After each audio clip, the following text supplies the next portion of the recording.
వీళ్ళకు కొత్త క్యాస్ట్ ఇవ్వాలి కదా. ఇప్పుడు సోషల్ మీడియా వీళ్ళ కోసం టీవీలు ఉన్నాయి, అన్నిలో వస్తూనే ఉంటుంది, అది రిపీట్ అవుతూనే ఉంటుంది. సార్ కామెడీ సినిమా వచ్చిందని నెక్స్ట్ కామెడీ సినిమా చూడమ్మా. ఈ జానర్లో సినిమా వచ్చి 2 దశాబ్దాలు అయిపోయింది. రెఫరెన్స్ మీరు వాడుకున్నారంటున్నాను. రిఫరెన్స్ ఏం వాడలేదు సార్. నేను ఊహ తెలియని టైంలో చూసిన సినిమాలు అవి. బట్ నేను ఈ జనరేషన్కి ఇప్పుడు ఉన్న ఫిల్మ్ మేకింగ్కి కానీ, ఇప్పుడు రైటింగ్కి కానీ, ఇప్పుడు ఉన్నవన్నీ వాడుకొని మేము ఎట్లా చేసినాం అన్నది I wanted to fill this gap అన్నట్టు. తెలుగులో వచ్చి టైం అయిపోయింది సినిమా.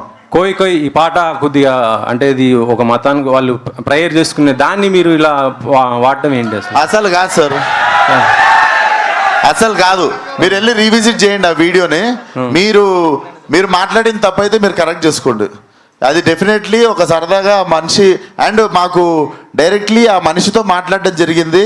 ఆ మనిషి మాకు మీరు పెట్టుకున్నారు, గుర్తించారు, వీఆర్ వెరీ హ్యాపీ అని చెప్పి ఆ మనిషితో మాట్లాడడం, ఆ మనిషి మాతో మాట్లాడడం జరిగింది. సెన్సిబుల్ టాపిక్స్ అస్సలు టచ్ చేసి మీరు అనవసరంగా వేరే రీజనల్ చేయకండి సార్. Okay, not right. ఎందుకంటే మనం రెస్పాన్సిబుల్గా ఉన్నామంటే మనం ఫస్ట్ ఆఫ్ ఆల్ ఒకటి బ్యాడ్ జరగడానికి మనము రీజన్ కాకుండా ఉండడమే పెద్ద హెల్ప్. ఆ హెల్ప్ చేయండి చాలు. ఓకే సాహు గారు నెక్స్ట్ మీరు చిరంజీవి గారితో సినిమా చేయబోతున్నారు కదా, అంటే అనిల్ రావుపూడి ఆయన మేకింగ్ మొత్తం కూడా కామెడీ ఎంటర్టైన్మెంట్ ఉంటుంది. ఆ జోనర్లో ఉండబోతుందా లేకపోతే ఇంకా నెక్స్ట్ ఏమన్నా? సేమ్ అనిల్ జోనర్లో సినిమా అండి. Anil genre same commercial cinema. ఎప్పటి నుంచి స్టార్ట్ అవ్వబోతుందండి?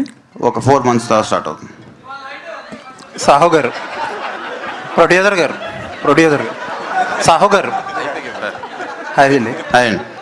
సార్ ఈవేళ రేపు చిన్న సినిమాలు విశ్వక్ గారు చిన్న సినిమాలు మీడియం సినిమాలకి ఏంటంటే ప్రొడ్యూసర్లు కొద్దిగా ఇబ్బంది ఉంటుంది.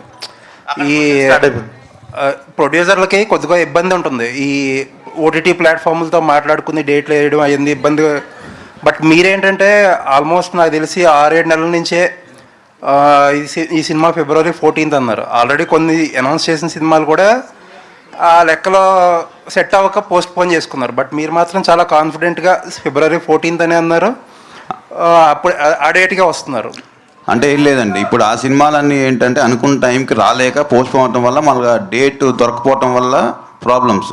మనం అనుకున్నప్పుడు స్టార్ట్ చేసినప్పుడే Feb 14th ఇది రావాలని టార్గెట్ పెట్టుకుని ఫినిష్ చేసాం. సో మన ఓటీటీ వాళ్ళతో కూడా చెప్పాం Feb 14th సినిమా వస్తామని. సో ఒకవేళ మన డేట్ మారుంటే నాకు ఆ ఇబ్బంది ఉండేదేమో, వాళ్ళు చెప్పిన డేట్కి వేయాల్సి వచ్చేదేమో. బట్ ఇప్పుడు మనం చెప్పిన టైంకి వచ్చాం కాబట్టి ప్రాబ్లం ఎక్కడ లేదు. విశ్వక్ గారు సార్, లైలా గెటప్ చాలా బాగుందండి. Thank you sir. ఇప్పుడు హీరోయిన్లకు పోటీ వచ్చేంత గ్లామరస్గా కనిపించారు. సో నా క్వశ్చన్ ఏంటంటే, ఎవరైనా స్టార్ హీరో అడిగితే మీరు వాళ్ళ పక్కన హీరోయిన్గా చేస్తారా?